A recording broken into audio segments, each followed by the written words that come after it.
દર્શક મિત્રો, હું છું દીપક પ્રજાપતિ. આપ જોઈ રહ્યા છો Delhi crime national live 24. Channel પર નવા આવ્યા હો તો સબસ્ક્રાઇબ કરવાનું ન ભૂલતા.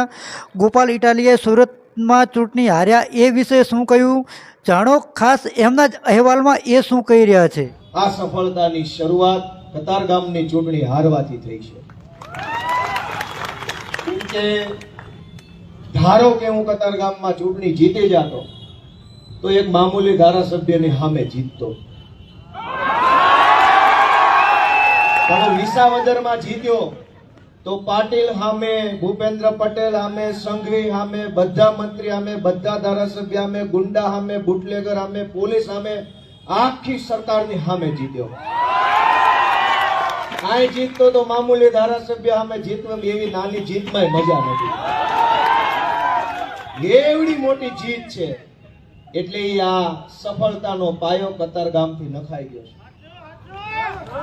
અને આપણે ત્યાં